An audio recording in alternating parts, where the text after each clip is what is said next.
Journey to the West is an epic tale of adventures and magical creatures. But is it really?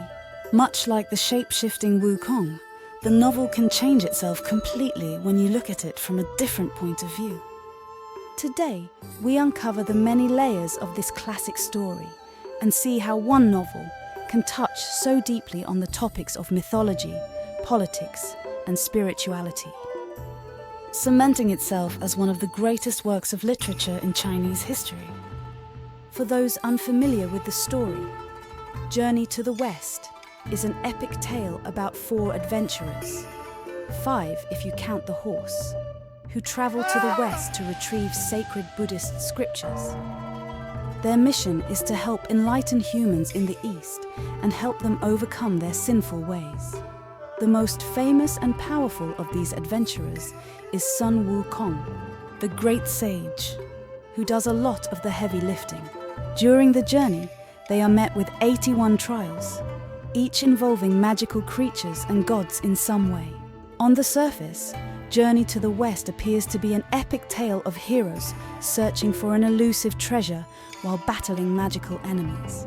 However, beyond its fascinating cast of characters, which we will talk about in another video, Journey to the West also makes a significant amount of commentary on the political and spiritual institutions of its time. The earliest known full version of the novel was written during the Ming Dynasty and featured a hierarchical celestial court likely based on the actual ruling system of that time. Many believe the Jade Emperor, ruler of the celestial court in the novel, was inspired by the Chinese Emperor Jing, who was known for his deep belief and practice in Taoism, and the Jade Emperor was the leader of Taoist gods in the novel. Much like the Jade Emperor, Emperor Jing was infamous for his reluctance to openly take action or make decisions and went decades without attending court. Despite this, he was known to be highly knowledgeable about court affairs and a master manipulator and politician. Similarly, the Jade Emperor preferred others to handle tasks he was likely capable of managing himself. For instance, he never attempted to stop Wukong from destroying the heavenly palace himself. Despite his immense powers, which even the Buddha acknowledged, the Jade Emperor never demonstrated it. This avoidance was likely rooted in Taoist teachings that suggest rulers should avoid displaying their true powers in order to maintain an aura of mystique and majesty. It was better to remain a mystery to followers than to have them know everything about you. His lack of action was also in fear that if he tried and failed to subdue Wukong, his authority in the heavens would be significantly undermined. The Jade Emperor would rather let everything fall apart than risk having his authority weaken, which was very much how people viewed Emperor Jing at the time. The Jade Emperor also maintained control by regulating the longevity peaches, which granted lifespan and powers to the gods, similar to how a real emperor controlled politicians with wealth or power as rewards. The deities in the story, despite their spiritual preachings, appeared more interested in their own benefits and positions than in doing what was right and helpful to mortals.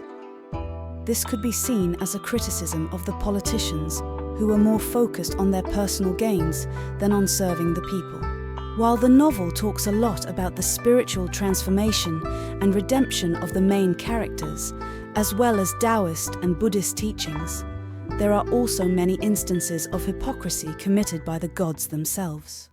Despite the Jade Emperor practicing Taoism, which condemns killing, he executed or severely punished others for seemingly minor mistakes. One of the main characters, named Sha Seng, was an attendant who broke a glass during a banquet in the heavens. For this small mistake, he was beaten 800 times and cast down to earth, where a sword would come stab him in the stomach every 7 days. This was a cruel act for someone supposedly enlightened and in tune with the universe. The other powerful faction in the story was led by the Buddha Ru-Lai, who was the head figure of Buddhism. As the story unfolds, you will notice many trials where the main enemies were actually the pets. disciples, or relatives of Buddhas. And even though these enemies tried to kill the main characters and sabotage the mission, they were never destroyed or severely punished in the end. It was only the Yaoguai, or demons, who lacked powerful connections that got severely punished or killed, leading one to ponder on the injustice of this unequal treatment and raise questions about how those with close ties to Buddhas could commit such atrocities. Another important question we must ask ourselves is why the journey was undertaken in the first place. If the goal was merely to obtain the scriptures, Wukong could have completed the journey in the blink of an eye. This suggests that the journey was not just about obtaining the Buddhist text to help mortals. The deities had their own agendas for what the journey would achieve. Likely it was a way to gain more power for themselves. Like so many characters and events in Journey to the West, the journey itself is not what it seems.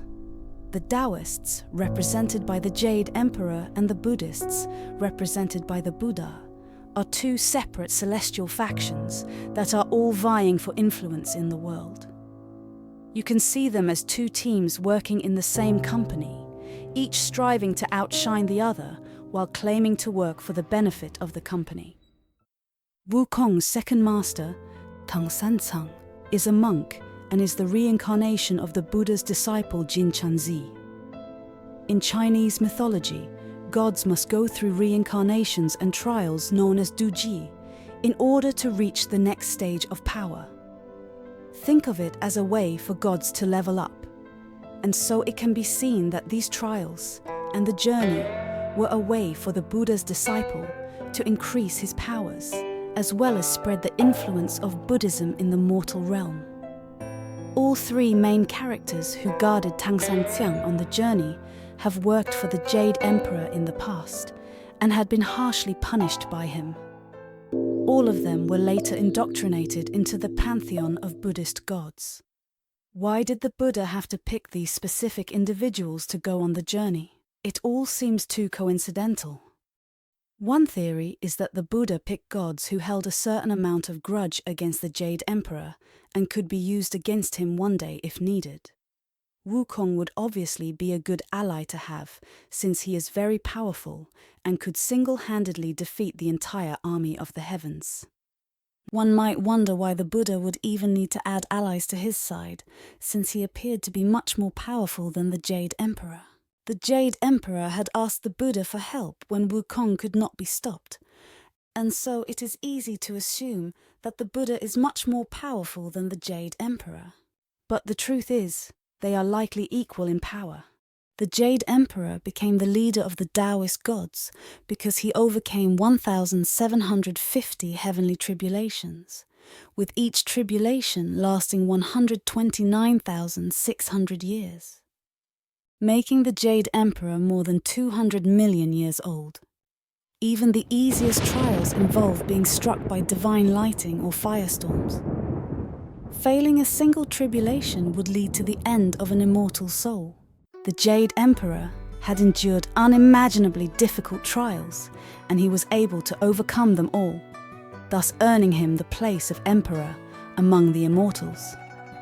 The reason why the Jade Emperor did not stop Wukong himself was because he simply did not want to demonstrate his powers and risk failure.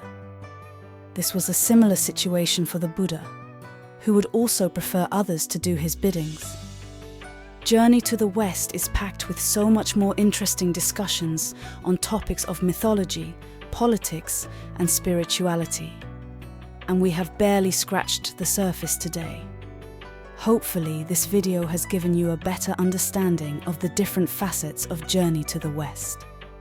And as we explore everything that happens in the novel, perhaps you will see things in a new light. So join us as we uncover the hidden truths and discover the complex world of Journey to the West.